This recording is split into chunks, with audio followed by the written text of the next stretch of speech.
What does your business want to be when it grows up?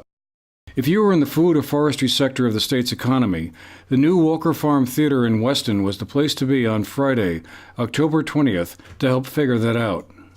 That's where the annual Conference on Financing Vermont's Working Landscapes was held, hosted by the Southern Vermont Economy Project, a division of the Brattleboro Development Credit Corporation, which partners with the Bennington County Regional Commission on economic development involving Bennington and Windham counties. The conference has been held each year since 2011 and moves around to different parts of the state each year. It explores how to help businesses, mostly small, often family-centered ones, based on farming or logging, grow into larger ones, or simply make a go of it.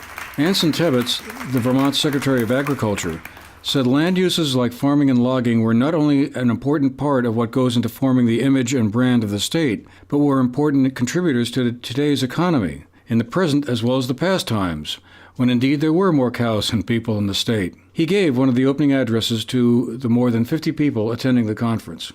Later, we spoke with him during one of the breaks. I think probably the biggest challenge farmers are facing is just there are workforce issues where labor is a need for a lot of folks.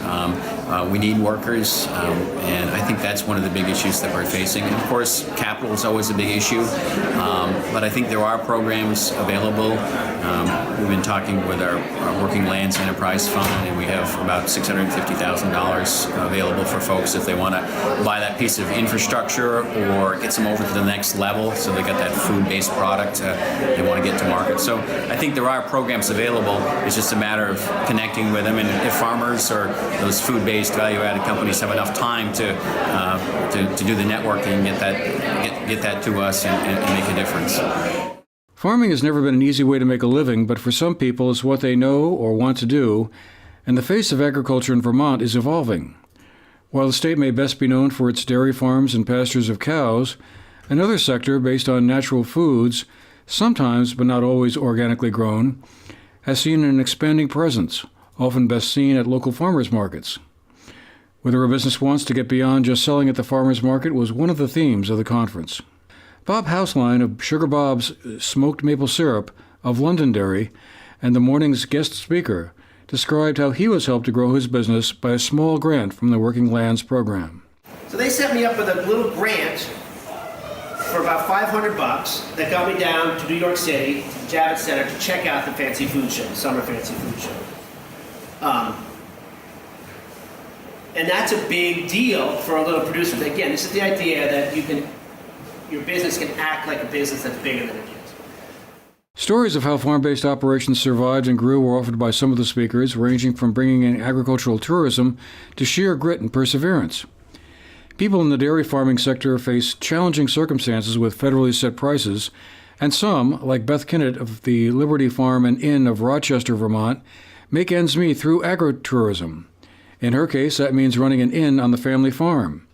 She illustrated how world events far from Vermont can have a big local impact on things like milk prices. An easy example that I give to my guests to explain where we are with the dairy part is that when Putin invaded Crimea and set up the trade embargo with the EU's largest trading partner had been Russia, because the Russian people consume a lot of dairy. It's part of their cultural diet. The EU couldn't ship to Russia, so they cut a sweet deal with Algiers and put dairy into Africa, which bumped New Zealand out of Africa. New Zealand's national economy is extremely dairy dependent, so their government subsidized their dairy farmers to keep them going, but slashed their export prices to go into China, which bumped the U.S. out of China, which caused the price on my little farm in the middle of the Green Mountains of Vermont to drop by 45%. Vermont's agricultural sector is a major part of the state's marketing brand and is already having an impact on the state's broader economy, said Liz Ruffa of the local food organization Northshire Grows.